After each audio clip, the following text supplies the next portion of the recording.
एक समय की बात है जब बादशाह अकबर का परचम पूरे विश्व में फैलने लगा था।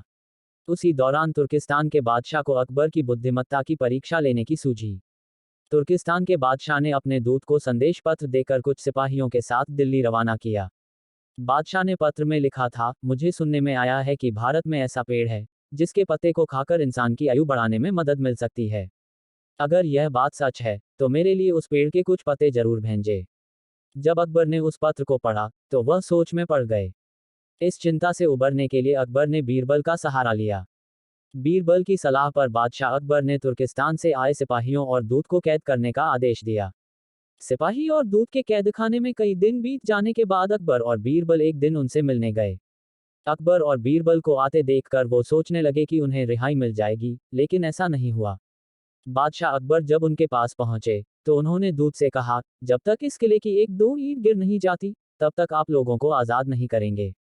ऐसा होने तक आप सभी के लिए यहाँ खाने पीने का पूरा इंतजाम किया जाएगा। इतना कहकर बादशाह अकबर और बीरबल वहां से चले गए। उनके जाने के बाद दूत और सिपाही कैद से निकलने के लिए उपाय सोचने लगे। जब कोई रास्ता नजर नहीं आया तो भगवान से प्रार्थना करने लगे। जल्द ही उनकी प्रार्थना रंग लाई और कुछ दिनों बाद अचानक तेज भूकंप आया और भूकंप के कारण किले का एक भाग टूटकर गिर गया।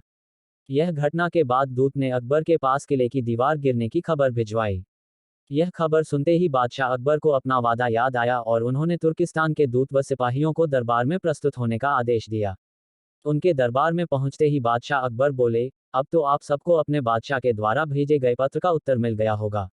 अगर अब भी आपको समझ नहीं आया है तो मैं समझा देता हूं। तुम सिर्फ 100 लोग हो और तुम्हारी आह सुनकर किले का एक हिस्सा गिर गया, तो सोचो जिस देश में हजारों लोगों पर अत्याचार होते हैं उस देश के बादशाह की आयु कैसे बढ़ेगी। लोगों की आह से उसका पतन तो निश्चित है। हमारे भारत देश में किसी गरीब पर अत्याचार नहीं होता, यही होता है आयुवर्धक वृक्ष। उसके कुछ दिन बाद बादशाह ने उन सभी को उनके देश भेज दिया है और रास्ते में होने वाले खर्चे के लिए कुछ पैसे भी दिए।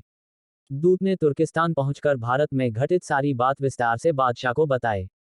अकबर बीरबल की बुद्धिमत्ता देखकर तुर्किस्तान के बादशाह ने दरबार में उनकी बहुत प्रशंसा की।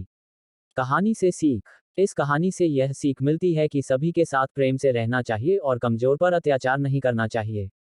साथ ही वही देश तरक्की करता है जहां प्रजा सुखी रहती है।